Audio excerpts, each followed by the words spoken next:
we are beginning Access this week, and so our Module 1 textbook project, we will learn about the basics of a database. So let's go ahead and click on our textbook project. Now I will just make comment here at the beginning. You are not able to use your Mac with any of the Access modules that we will go through. So you will need to find yourself a PC somewhere to be able to complete the Access modules.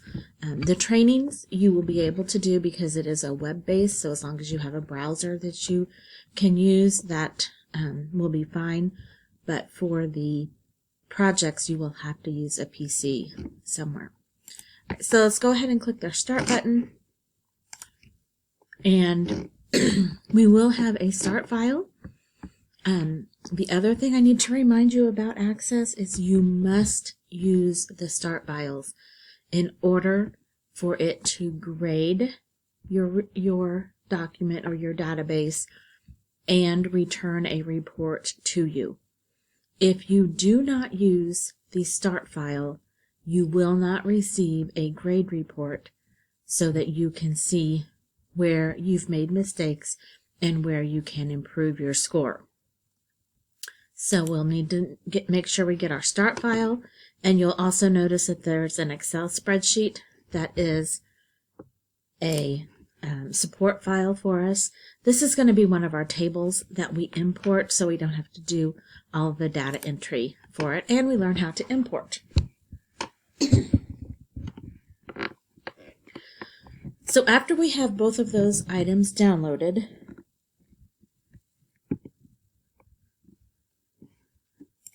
then we will click our Continue button here, and then go ahead and copy your file name for this. Then we can close out of our textbook project. We will be back at the navigation pane here, or the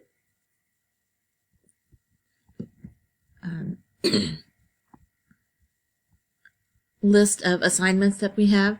If you need to use the electronic textbook, you would click here to work your way through the rest of this. I am going to use my regular textbook since I am working on my laptop right now.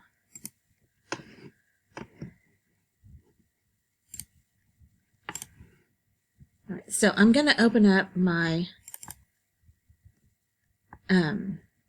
database, and you will need to click on this Enable Content, and sometimes you will get another message that you will have to click on to either click OK or click Enable for it as well. And that may just be if you're using a computer at school. I didn't seem to get it here. Okay, so when we're doing Access, you will start out with having a grading info table. It will have your first name, your last name, an assignment, I don't know what that's called, GUID, and then a user ID. You do not need to do anything with that, but you need to make sure that is there, or it's not going to grade properly. This is a form, which we'll learn a little bit more about later on, that is just called your SAM Textbook Project Information. And it says to start this assignment by creating a new table as specified in the section titled to modify the primary key on AC10. So you're going to tap or click Create on the ribbon and then tap or click the Table button. So it'll be in the Create tab and then the Tables group. You will have these two things in all of your files that you download. If you don't, you will want to re-download and make sure that you have those two things before you get started. Now, you don't need to keep either of those open. And I'm going to go through the window here in just a little bit, but you can just go ahead and click the X if you want to there. In our first module of our database, we are just going to be learning about some of the different objects that we can have and how to create some of those different objects. And you may be wondering what in the world is an object. Well, we'll talk more about that as we get into it. Let me just go ahead and go around the window here. You'll notice that we still have the quick access toolbar. This is our name of our file. We probably need to resave this with the correct name. And then you have your minimize, your maximize, restore down, and your exit, your close button here. You will notice that, again, this ribbon does have some different looks to it. We don't have as many ribbons here. We don't use as many ribbons here. We are mainly going to use the home and the create. We will not use the rest of those very much at all as we go through these three modules. So there's really not much else for me to tell you about this. You do have a status bar down here at the bottom. You will have scroll bars when you have an object open. On the left-hand side here, this is your navigation pane. These should all come in organized in the same way and opening the in the same look, so they should match up with what's in your textbook. You will have a section here for tables. So as we add tables, you'll see more named tables show up here. We'll add a form, and you'll see another form here. There are also reports and queries, and those are the four things that we will be working with. There are also other objects that you can have, but we won't be going into those. You can use this little shutter button to open and close your navigation pane. So you can move it over out of the way so you have more room on your computer, and click back on it to open it back up. Okay, so we are going to be working with what is called relational databases, which means we're going to have multiple objects over there, tables, forms, queries, and whatever. And our tables are going to show that they have a relationship with each other. So somehow what we have in one table either depends on stuff in another table, is related to it. And so you'll see a little bit more and understand a little bit more about that as we work through these next three modules. We are working for, this is called CMF Vets. So they are a veterinary practice, and so we're going to be keeping track of different things that they would like to track in their business. So they want to computerize the appointment system with the database.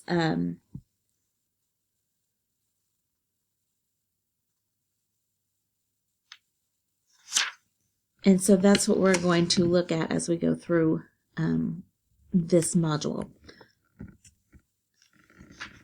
Okay, some of the basic things that you need to become familiar with.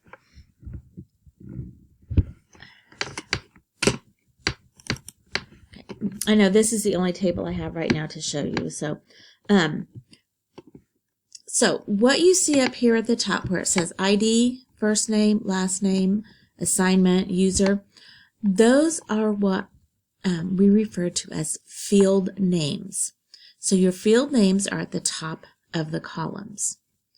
Each column identifies a different field name. The other part of this are the rows. Each row identifies what's called a record. So it's a record of one person's information or one company's information. So we have rows are records, columns are fields. Each table that you have will need to have what is called a field that is a unique identifier. That means no other field in that table will have that same information. You can kind of think of that like what the federal government has for us with a social security number, or the school has your student ID number. Those would be referred to as unique identifiers. So you need to be able to find one field in each table that you have that will be the unique identifier for that table. Now, you don't necessarily need to worry about that as we're working through this, because your textbook is going to tell you which fields will be your unique identifier field. This field is also referred to as the primary key field. So you will see both of those terms. I typically refer to it as the primary key. So whenever you hear me talk about this field needs to be the primary key, that is the field that's going to contain that unique identifier. Right, in your textbook, it talks about some of the other fields that will be in our tables that we work with. That will make more sense when we're actually going through and doing that. Okay. In your textbook now, it is talking about creating a database. Unlike any of the other applications that we've worked with so far, when you create a new database, you are going to see or get the dialog box here that tells you you have to give it a name, and you have the option to browse this folder to find the specific location where you would like to save that. Once you have your database named and the location where you want to save it, then you can click your Create button.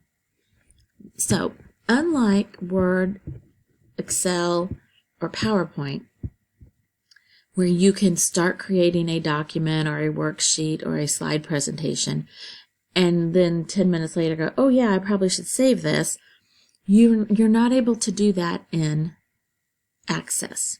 You have to give it a name. It has to have a location on the storage device, whether it's a stick drive, your hard drive, an external drive, whatever.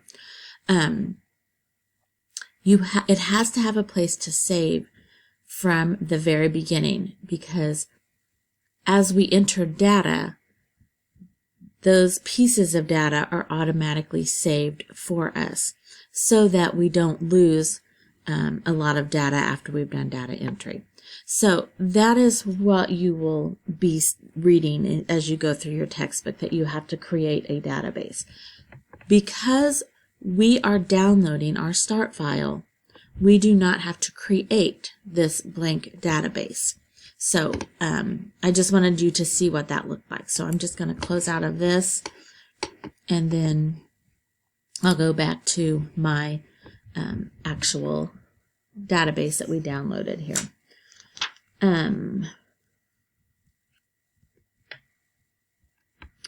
Okay, your textbook also gives you information about using a template.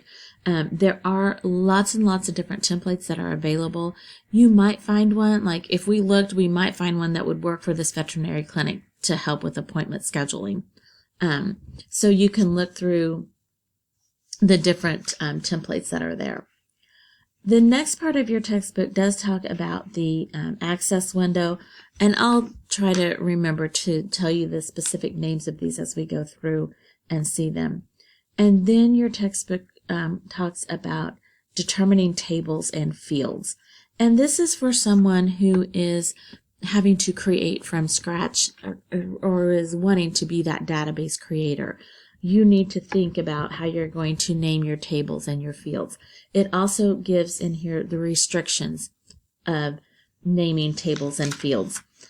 Sometimes you're not able to use certain punctuation marks or certain spacings.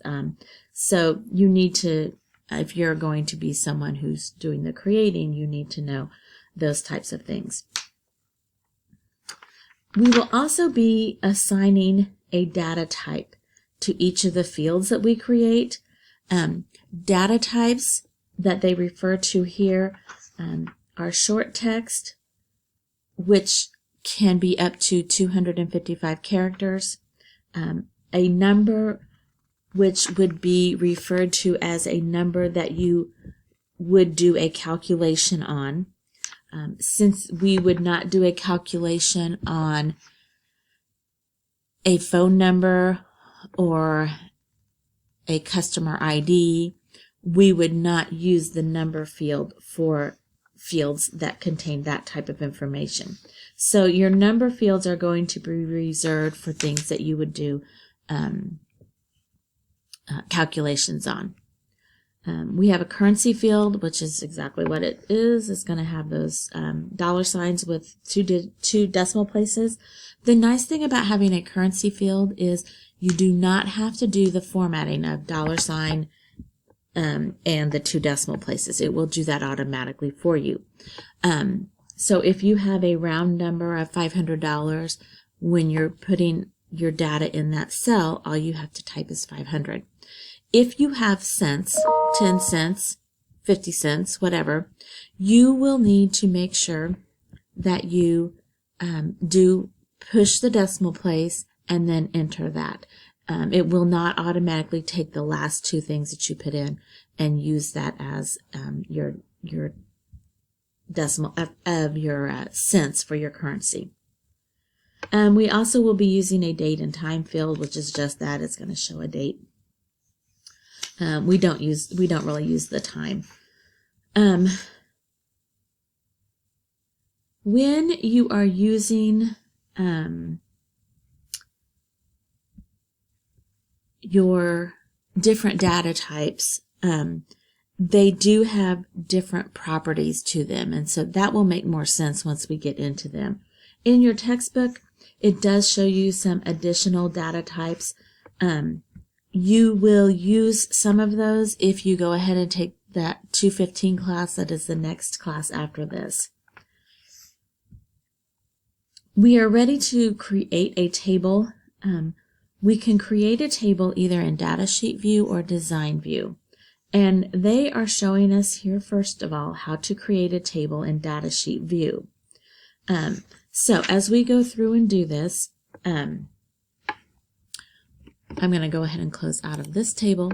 You will see how we create from scratch a table in what's called Datasheet view.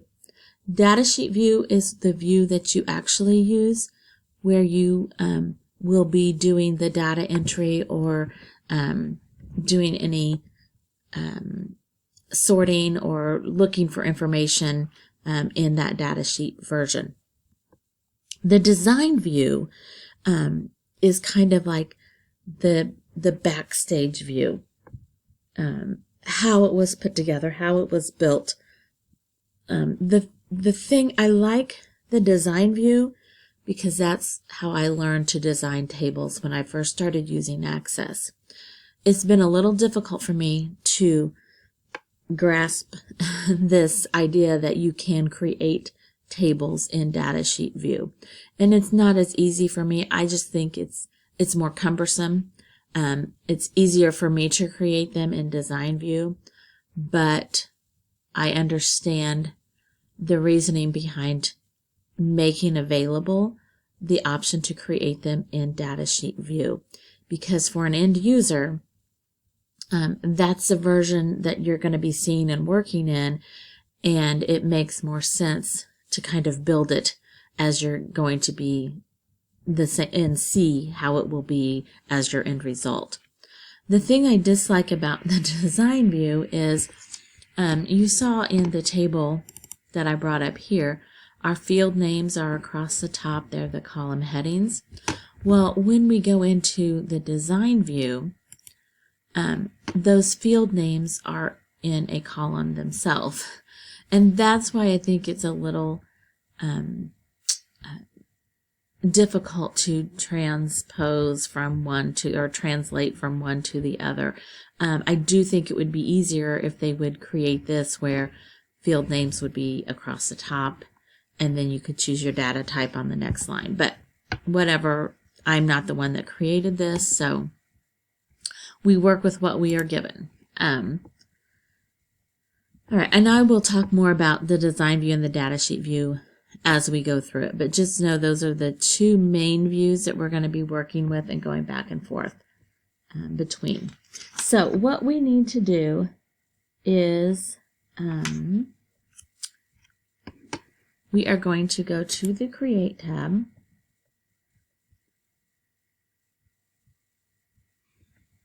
and then we want to create a table.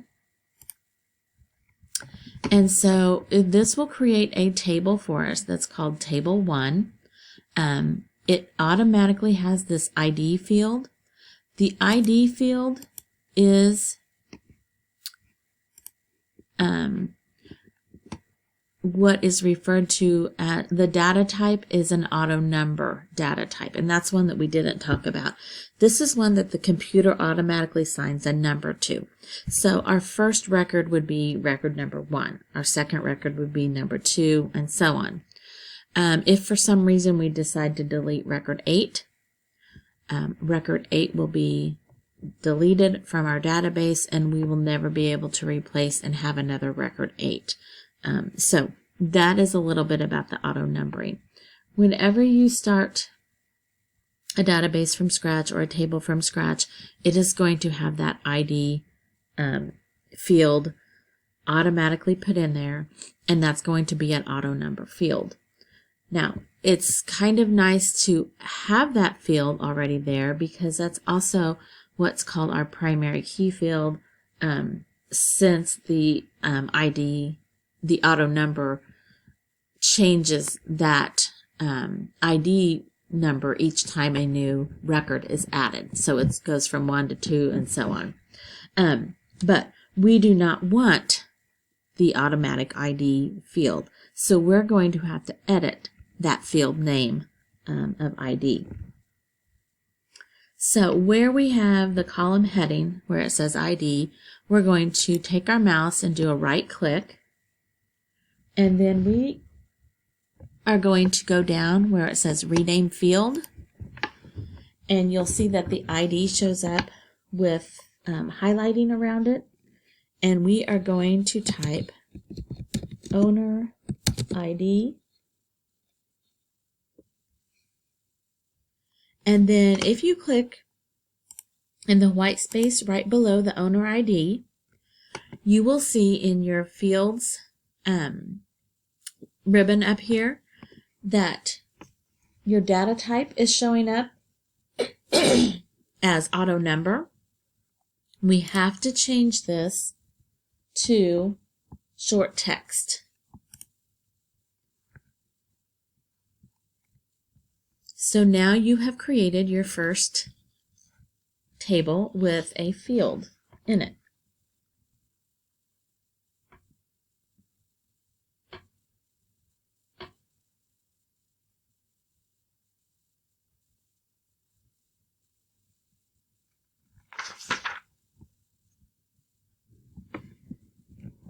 So some other changes that we're going to make to our owner ID field is with some of the properties. So you'll see next to our formatting where we were, there's a section here for properties. With our properties, we are going to set our field size to 5 characters. So you'll see here in the properties, remember the most you can have in a short text data type is 255 characters. We want to change this to 5 because our owner ID field is only going to have 5 characters in it. So by limiting the number of characters you can have in your field size, that will help cut down on data entry errors when people are entering new records.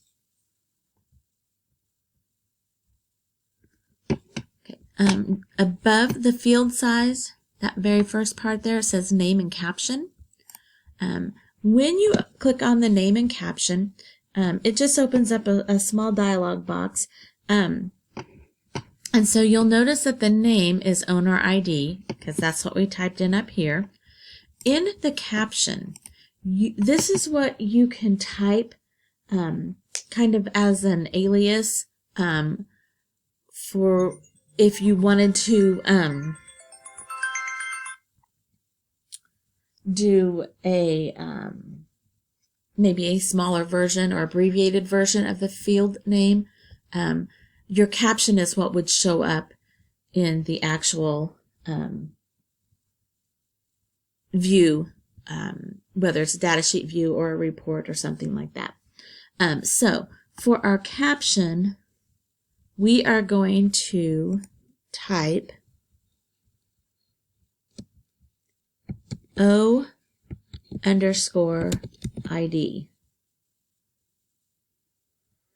Then we'll go down to the description.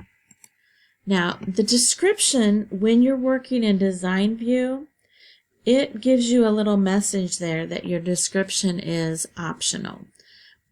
And that just means that every field does not have to have a description in it. But when you do have a description, that description will show up in the status bar when someone is doing data entry. So if you have a description, then you can give a little bit of information there to the person doing the data entry as to specifications or requirements for each field that they're entering data for. So for this particular one, we are going to, in our description, say that this is the, we're going to type unique identifier of pet owner. Now, it does have a capital U for unique. Everything else, though, is lowercase.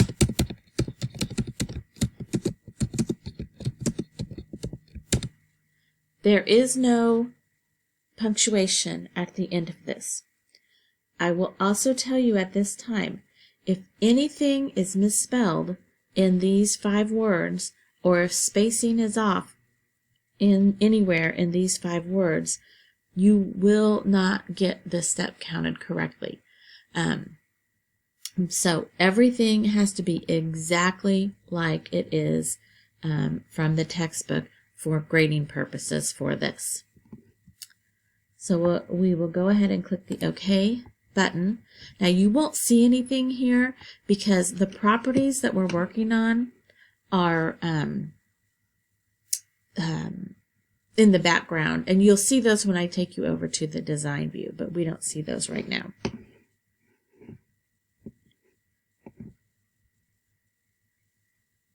We are ready to put the rest of the field names in for our first table here.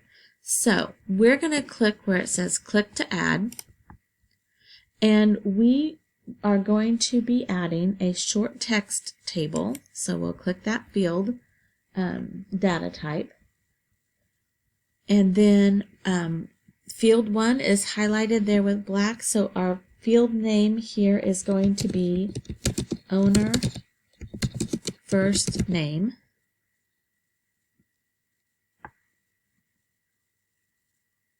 Then they always tell you to click right below that field that you just created. And I usually have to do a click and then a click again because it doesn't always go right below. So you want to make sure that your field that you just created is the one that is selected and you're in that blank line below it.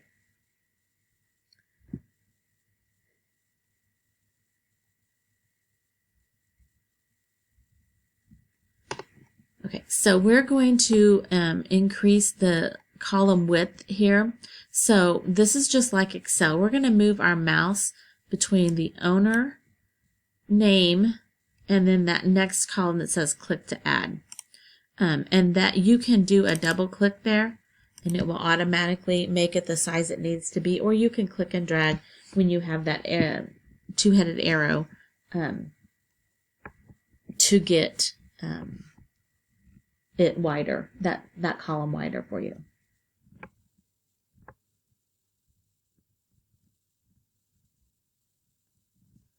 All right, so while we're still in our owner field, our owner first name, we're going to change this field size to 50.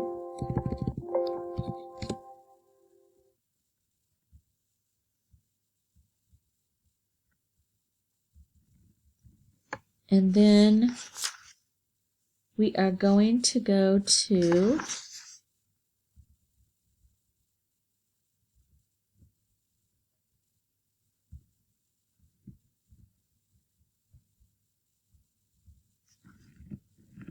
add the rest of these in here.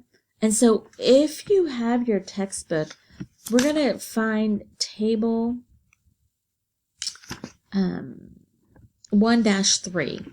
If you have your actual textbook, that's on AC 1-10. If you're using your electronic textbook, you will probably need to look for creating a table in Datasheet view, and then look for table 1-3 there. So we have our first two fields created. We're going to create our next field. So we'll click here to add. This is going to be a short text. This is going to be owner last name.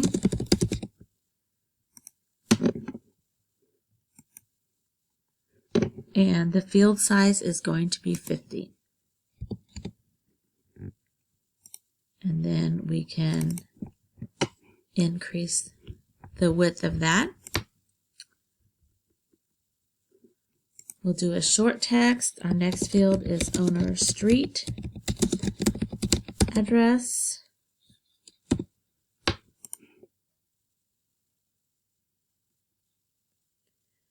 And we're going to leave this field size at 255. But then you'll want to expand the width of that. Okay, now what I'm going to do here is I'm going to flip us from Datasheet view over to design view. And I may have to save my table. So I think that we're going to call this the owners table. Oh yeah, we'll just call it owners. So, all right. So what I'm going to do is I'm going to click over here to design view, and it's going to make me save my table. So I'll just type in owners. Now, if you remember in Excel, I told you naming the sheet tabs at the bottom was what was very, very important for you to have your sheets identified and graded correctly by Sam. Well, that goes the same for the table names. You have to make sure you name them exactly as they're supposed to. So the name of this table is just called owners. Don't add an apostrophe. Make sure the O is capitalized. Don't add a space. Don't put owners table. Just the word owners.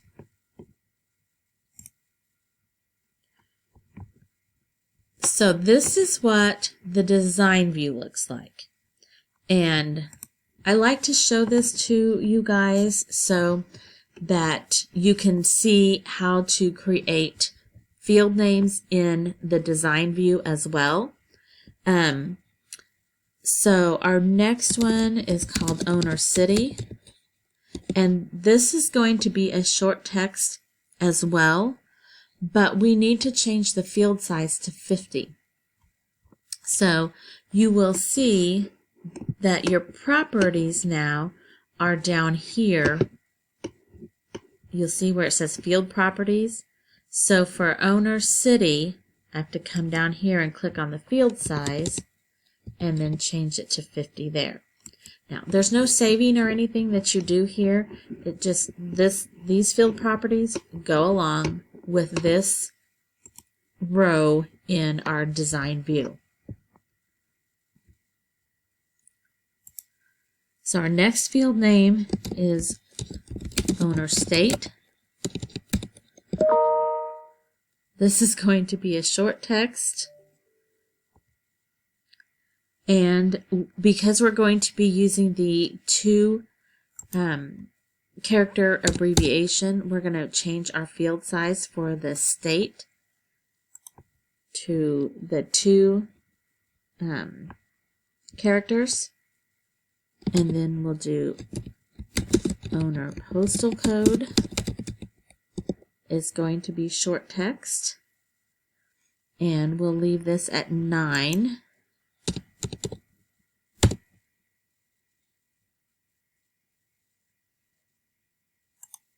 Our next field is going to be the home phone. This will be short text. And we're going to set this to 25. Do a mobile phone. And that field size is going to be 25. And then we're going to have email address.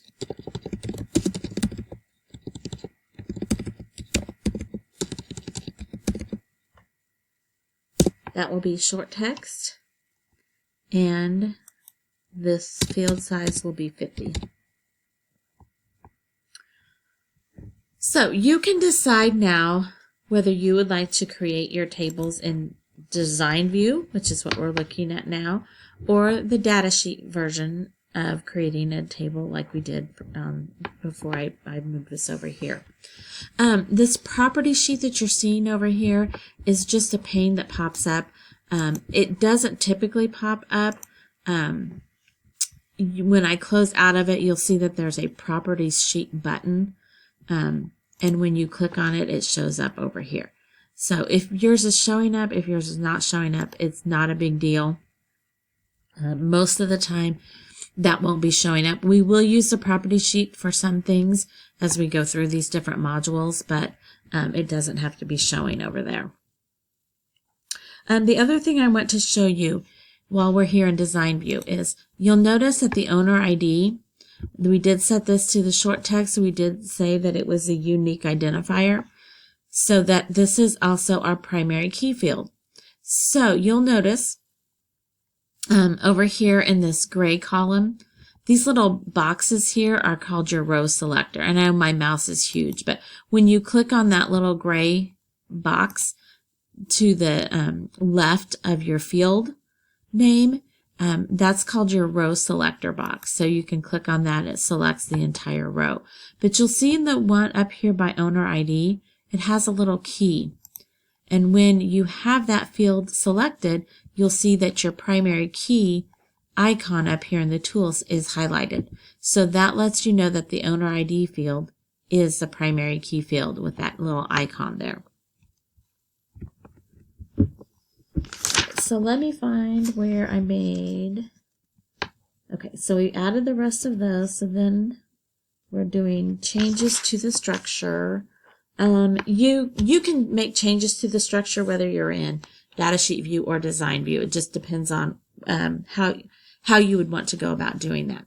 I will tell you, if I want to go back to Datasheet view, it is going to make me save the file again because I have made changes to the structure of the table.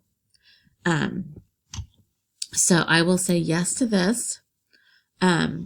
Now, because I just saved this, if I go back to design view and I flip back and forth, it's not going to ask me if I want to do any saving because I haven't made any structural changes.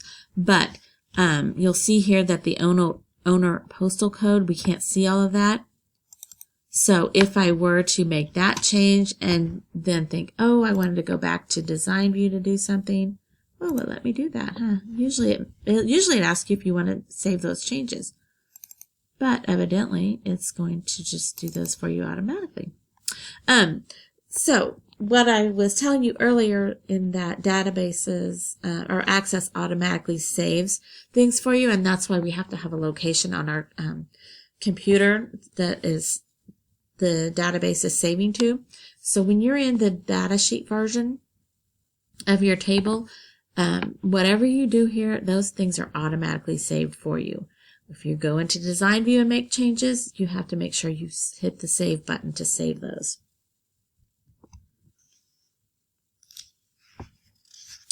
The next part in here talks about saving your table with the title owners, which we've already done. And then they have us go over to design view.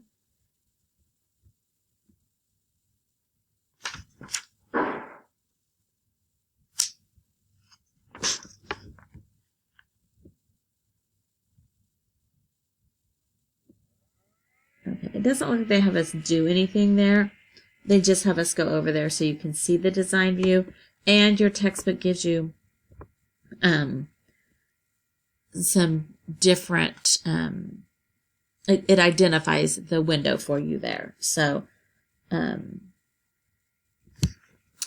I will show you, because I forgot to over here. For our first field, our owner ID, we did set the short text, we did the unique identifier, we changed the field size, but this is the one that we also put the caption on. Notice that it is down here in the field properties. So if you need to make changes to it, you can come right there and make changes to it. If you are in the datasheet view, you do have to go up to the fields ribbon, and then you'll see you can change short text, name, caption, go in there and make your changes as needed.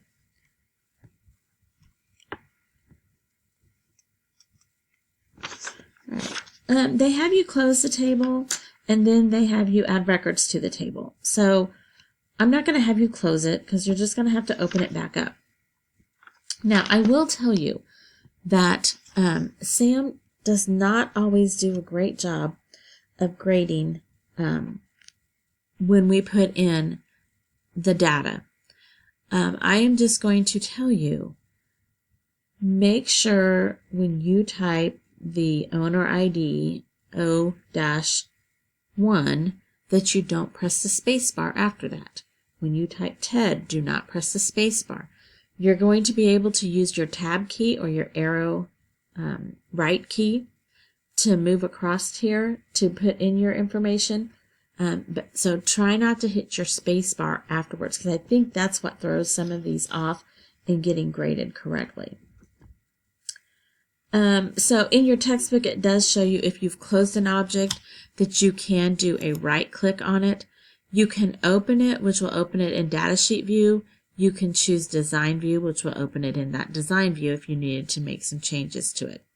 If you do get a table or any of your objects named incorrectly, you can do a rename right here and go back and make the changes, because remember, if those tables aren't named correctly, it's not going to pick it up for the grading purposes.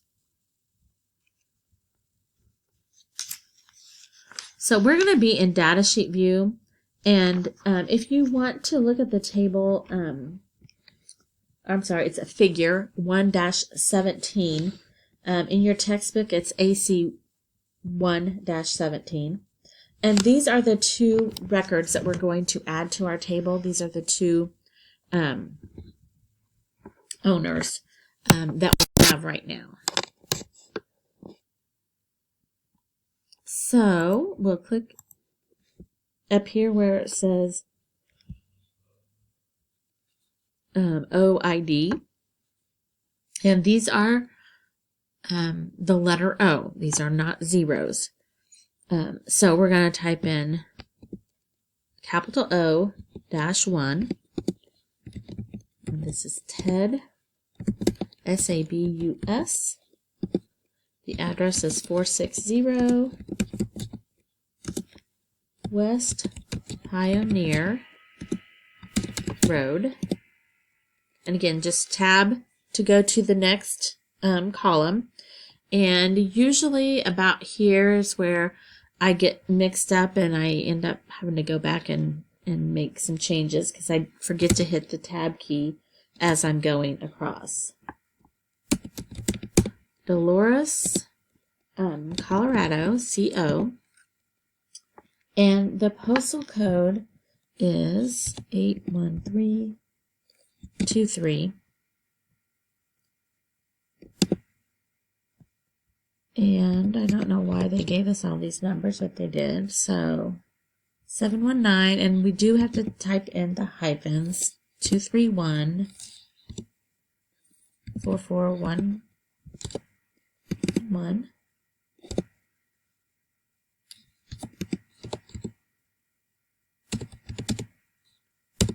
791 888 7735. And the email address is tsabus@cengage.com.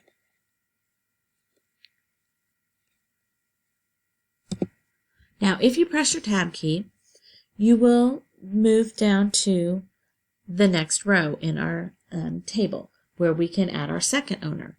So this would be capital O -2.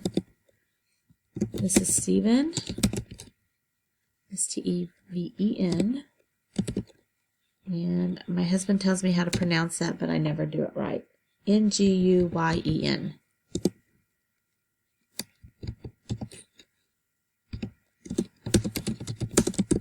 9874 South Main Street. And notice they do not do any abbreviations for road directions or anything here. So everything is spelled out completely. This is in Blanding, Blanding, UT for Utah. 84511. Phone number is 435-991-5670. The mobile phone is 435-777-6219. And our email address is snguyen@cengage.com. Alright, so I want to point out something to you here before I press my tab key or my enter key, which when you get to the end of your row of information that you're having, you can press your tab key or your enter key, either one. What I want to bring your attention to, though, is I'm on my second record here, and you'll notice that there is a pencil icon up here in my row selector. When you see that pencil icon, that is telling you that what you are typing in, you're writing into your table in this case. Once I press my tab key, that pencil will disappear, and so you now know that that data has been written and is saved in your table of your database.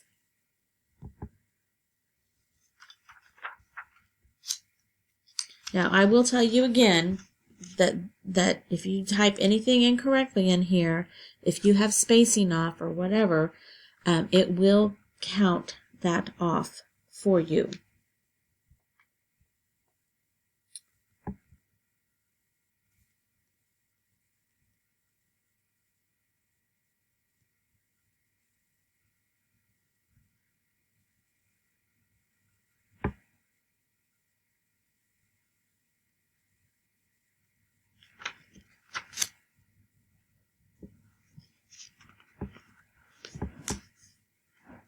All right, so if you do find an error, you can click back into a field and then use your arrow keys to navigate around. You can tab to a specific field and then use your arrow keys to get exactly where you want to, so if you need to make any changes. I will also show you down here in the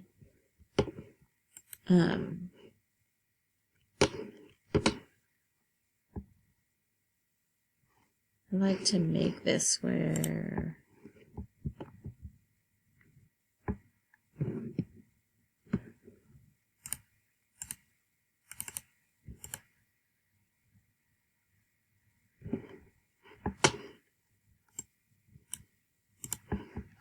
I like to make this where you can see it, because it kind of gets hidden down in the the bottom. So in your textbook, it talks about these navigation buttons here. You will use these at some point in time. Because I only have 2 records, it really doesn't do a whole lot of good to have them now, but I'll go ahead and explain them to you. Most of you probably know, are familiar with them.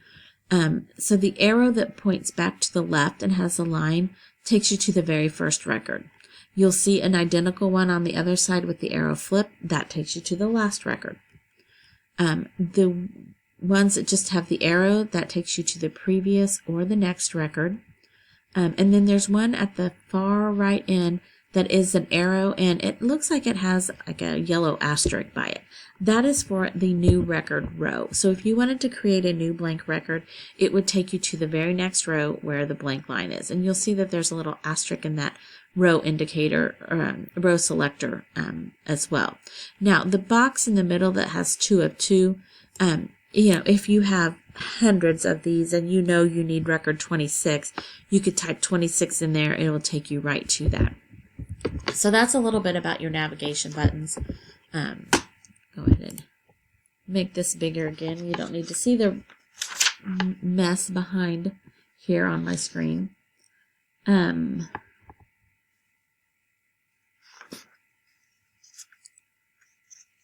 next thing they have us do is resize. I guess they just tell you how to resize, which they have already talked about that.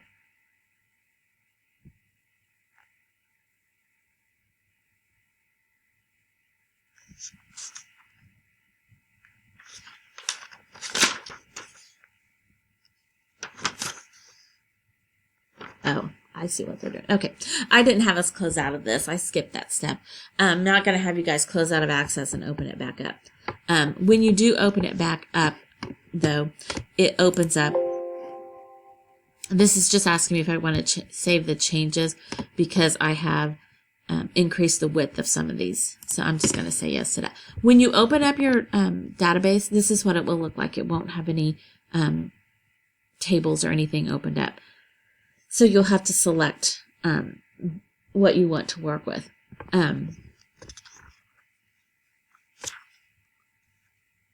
So they're just having you open this back up, and then we're going to go through our owner table, and then if you go between every column here, don't think this works the same way it did, and maybe it does, where you can select the multiple ones and let it, yeah, I think it did. I saw them move. So anyway, adjust all of those columns by double clicking between each of them to make them the size they need to be.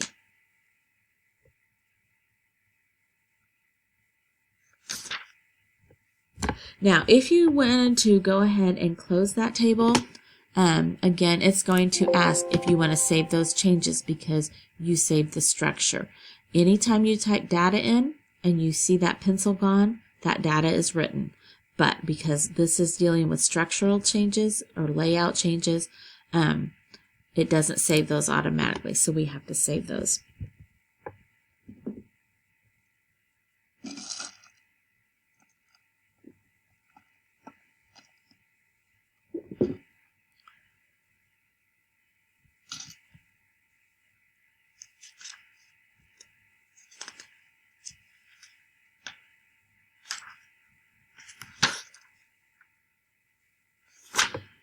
Our next part here, we are going to create a table strictly in Design View. So we'll come up to our Create. And if you prefer creating in Design View, you can just click right here and do Design Table.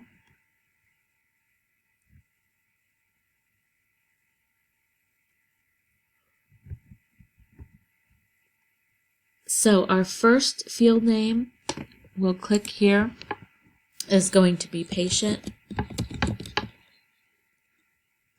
ID, and that's going to be a short text.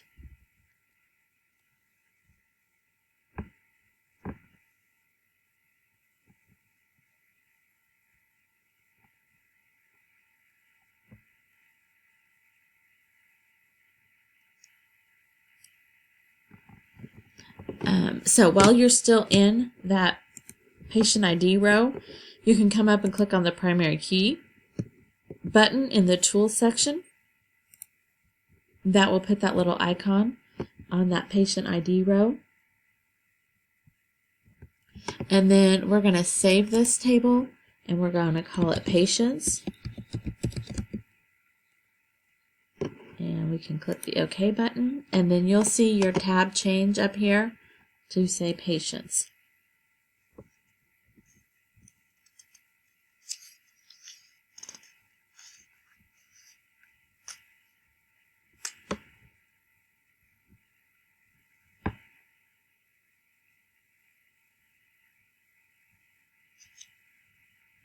Alright, so let's go ahead and add the rest of these. We're going to have patient name. So each of these that have two names to them are going to, each name is going to be capitalized. And then we have animal type. These are all going to be short text, so you can, after you type in animal type, you can just hit your down arrow key and move to the next field to enter those.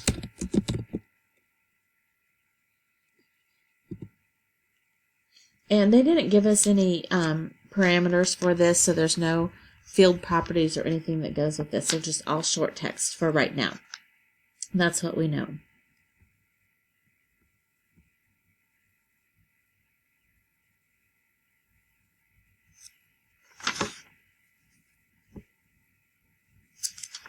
So we have 3 patients that we're going to put in here. So we'll have to go back to our datasheet view, and if we haven't saved, it's going to ask us if we want to save. So we'll say yes. That's because we added some fields and after we saved previously. So our first patient, these are on page AC 125. It's in figure 1-32. So our patient ID is going to be C-1. Paws is the name. This is the feline, calico. And the owner is capital O 2. So then our next one is C-2,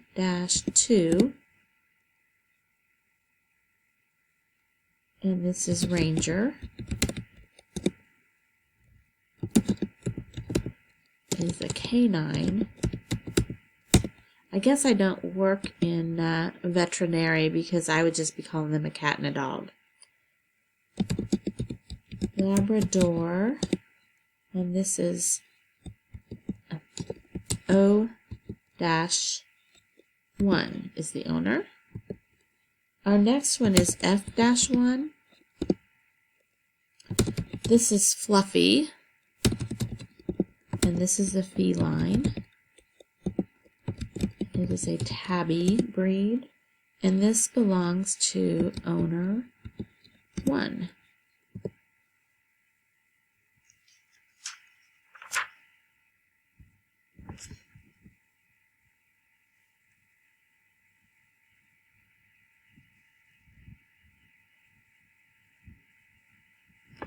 Okay, so while we're in Datasheet view here, we're going to go ahead and adjust the column width of all of these fields.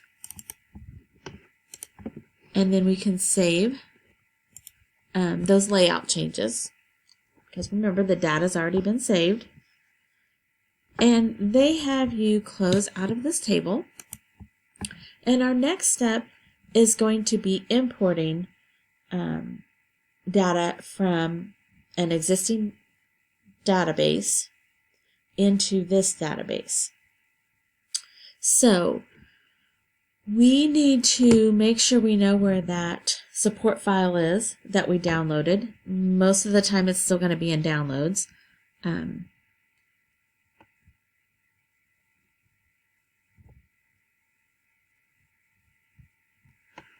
So they had us close out of the table. They had us close out of the entire spreadsheet or the entire database, but we're not doing that. So what we're going to do is we have everything closed. We're going to click on external data ribbon tab up here to move to that ribbon.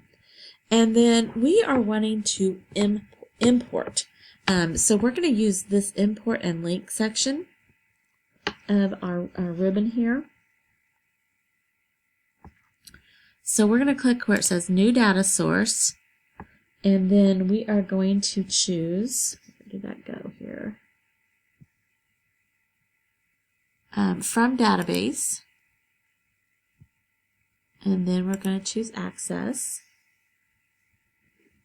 Now here is where we're going to have to browse and find where we saved that or downloaded that to.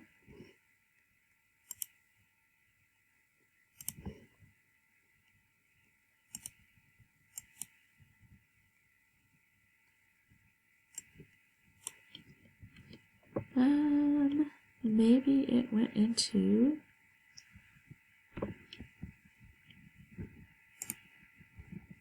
this one. Yes. No. Support. There we go.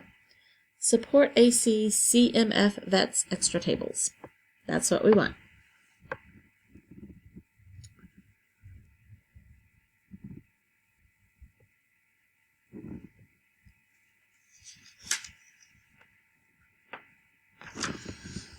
All right, so we'll click the open button. And so now your name of your database that you're importing should be there. And we want to make sure that where it says import tables, queries, forms, reports, macros, and modules into this current database option is selected.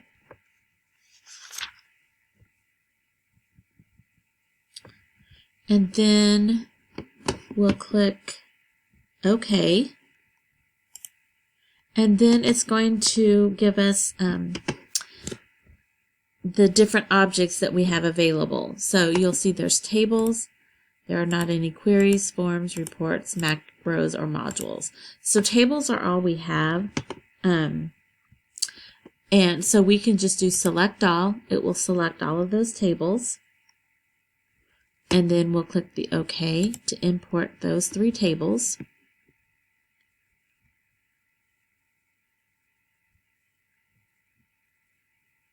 Then we can click the close button here. We do not need to save those import steps. So now you will see that we created the owners table and we created the patients table.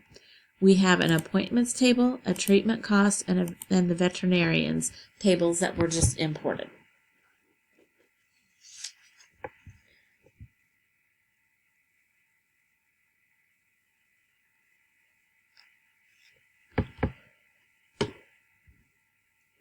So if you would like to, you can open up these different tables and see the different information that's in each of them. And then I'm just going to head and close all of these. I will show you if you do a right click on your tab name up here, you can choose to do close all, and it will close everything out.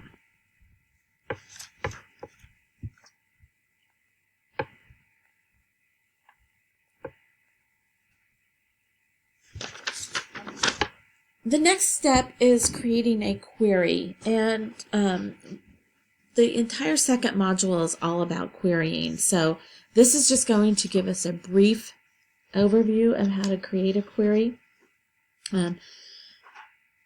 Queries are what are referred to as questions that are asked of the database.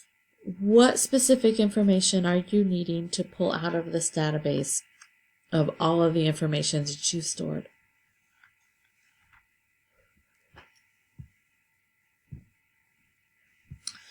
So we want to go to the Create ribbon, and then you will see not only this Create ribbon, but some of the other ribbons are divided up into, you have a section for tables, for queries, for forms, for reports.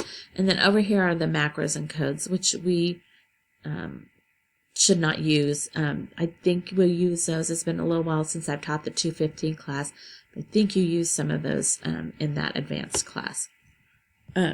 So what we want to do is we're going to go ahead and create a query. So they have us select the owners table over here in our navigation pane, but we're not going to open it. We just want to have it selected. Then we'll come up to our Create tab in the Query section, and we are going to choose the Query Wizard.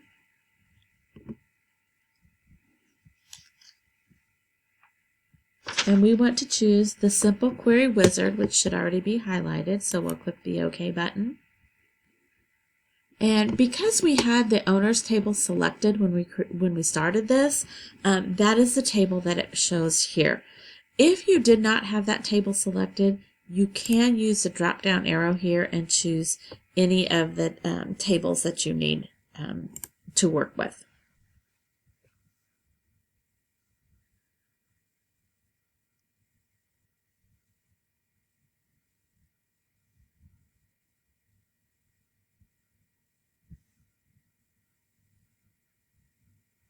All right, so we are going to use in this query the owner's first name, so we can select that, and then we're going to use this top arrow to the right, which I think that's also the greater than sign. So if that makes more sense to you, we're going to use the greater than sign. This is called the Add Field button. So we're going to use that to add the field to our selected field side, and then we're going to use the owner last name, the street address, the city, state, postal code, and we don't want any of the rest of these. The double arrow moves all of the fields that are in the available fields column to the selected fields column.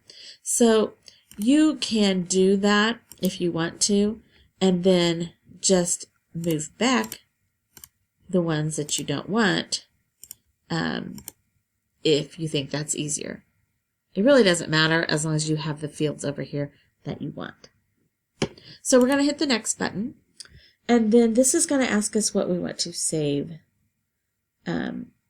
this as. It should be called owner's query already for us, and so we can just hit the finish button. And so this is going to create what's called or a select query for us, the owner's query. So basically this is the owner's table minus the contact information. So sometimes we might just need this information. We don't want people to know how to contact them through phone or email.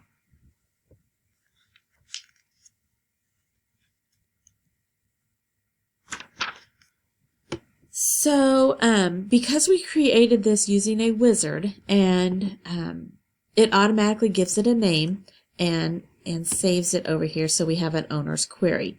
So we can go ahead and close out of this, and you're not going to be asked if you want to save it because it's already been saved. The next thing we're going to learn how to do is create a form. Now, forms are super easy, and you're like, wow, why did I do that? So we're going to create a form based on our owner's table again, so we want to make sure that it's selected. And then basically when you create a form, you're taking all of the field names from that table and you're putting it into what's called a form view. So up here in our Create ribbon, in the Form section, we're just going to click on the Form button, and voila, there is our form. When you see in a form view or a report view text boxes that have the yellow outline around them, that lets you know that you're in a view that's called layout view. Layout view is different than design view. So far we've worked with Datasheet view and design view. When you're working with queries, you would have query view, which is very much like Datasheet view, so we usually refer to it as the same thing. And then you have design view, which we haven't seen design view of queries yet because we just use the wizard. So in queries, you don't have this layout view. So if you come up here to, if I'm in the design tab, you can also be on the home tab, and you'll have your view button up here. You'll see that right now I'm in layout view, and I also have the choice of form view or design view. Since I don't have a data sheet with the form, I don't have a data sheet view.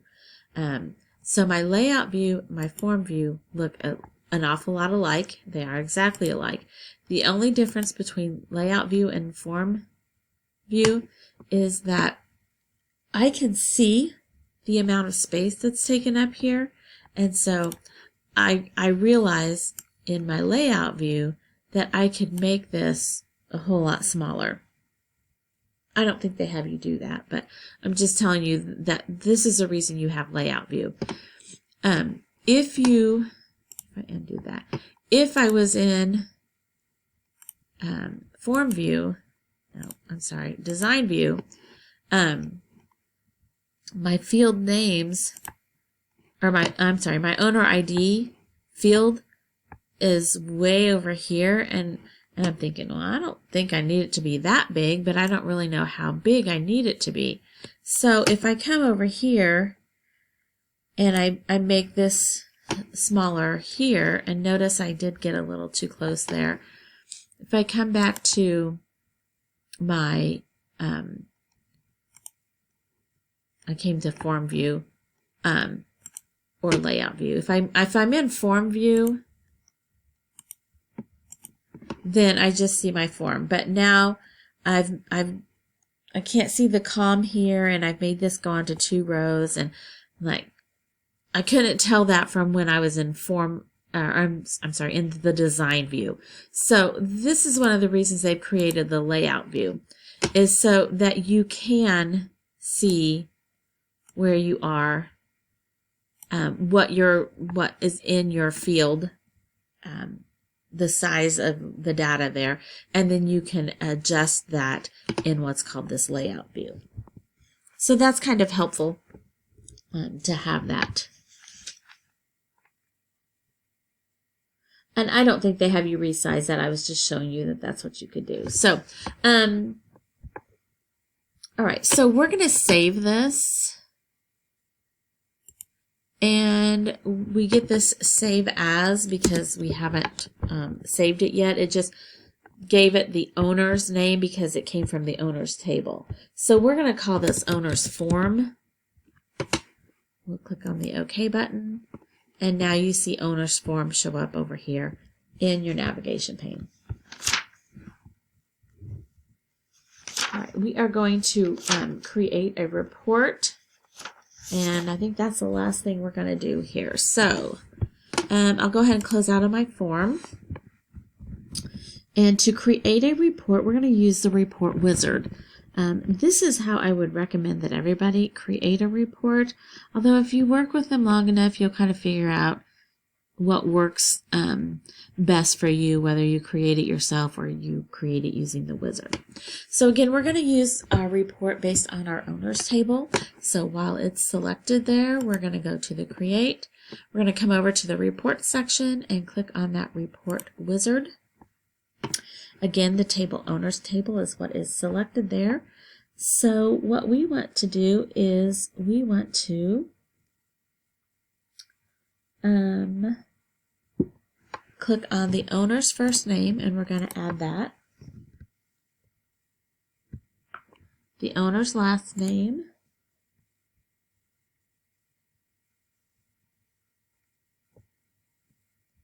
The owner street address, city, and state.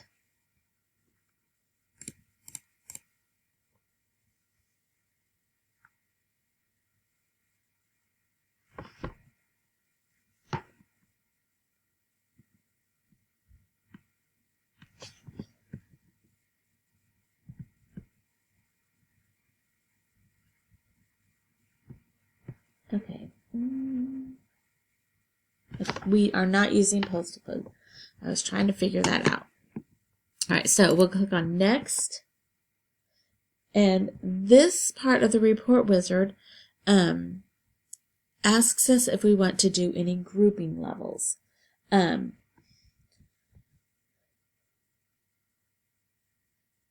We are going to choose owner state and click on our first arrow over there. And so these are going to be grouped by the state. Then where it says, do you want to add any grouping levels? Oh wait, no, I already did that one. Then we're going to click Next.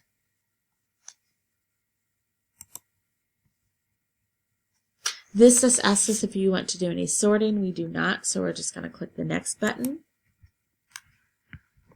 We want to choose the stepped layout, but it's always kind of a good idea to just click through the rest of these and see what they might look like. But we are going to choose stepped. We want this to be in portrait orientation.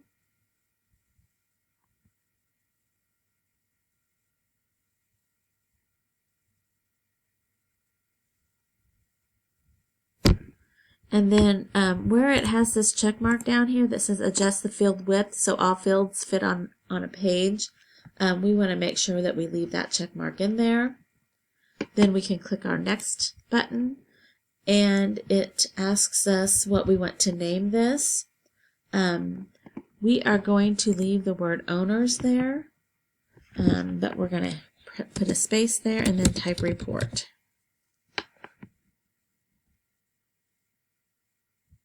Then we'll click off Finish button, and here's our report.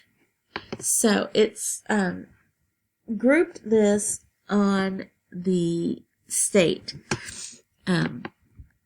So even though we put the owner's first name first and the owner's last name second and so on, it moved the owner's state over to the far left-hand side because that's what it grouped by.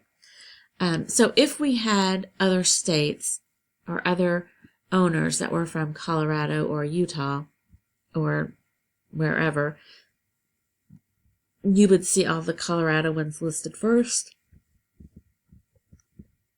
all the Utah ones listed together, all the Nevada ones listed together, all the California ones listed together, because it's grouped by that. All right, so we can go ahead and close out of our report. And because we use the wizard, it is already saved. Your report does have a layout view, which is helpful too, so you can resize things and move things around if you want to. All right, the next part of our chapter is reading that you're going to need to do. It talks about the properties of a database and then some special database operations, the backup and recovery, and then compacting and repairing a database, as well as some other information there. Now, the one thing that you will sometimes be asked to do when you close your database, remember that all of our data should be saved. And I did forget to have us name this, didn't I? So what you would need to do, we should have done this a long time ago, is you would go to Save As.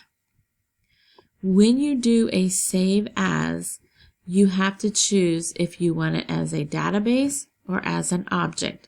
We want it to be as a database. We want it to be an Access database.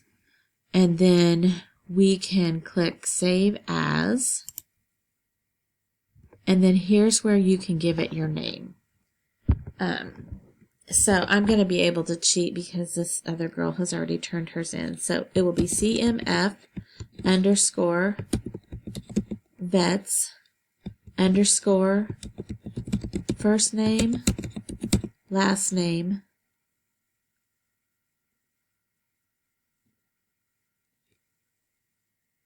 and then, the ACCD, so it'll put that in there for us automatically. So we'll go ahead and hit the Save button here. You'll notice that the name change is up here, and because we renamed it, we have to click the Enable Content. All right, so when you get ready to close your database, you will be asked to do a compact and repair sometimes. So when you go into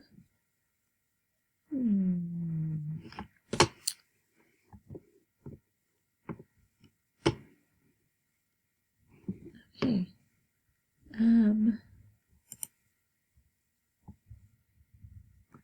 Well, they don't have that showing anymore. So what you would do is go to the Info tab. All right, let me just close out of this one.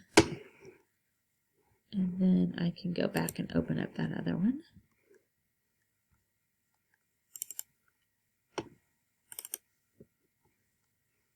One.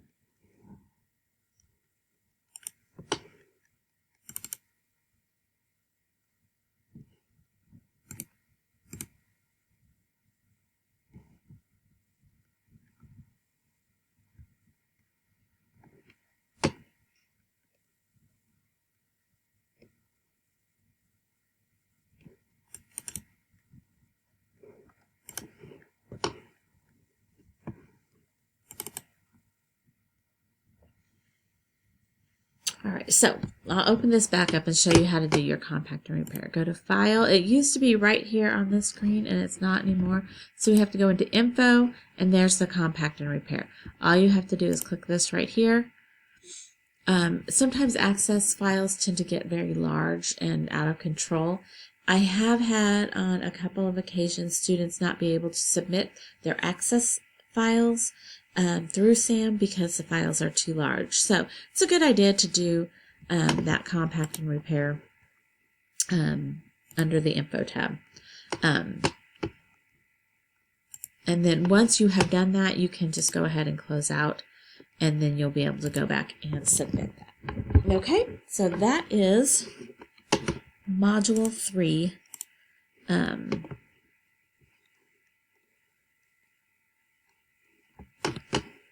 Of our Access projects. That's our textbook project. I'm sorry. Okay.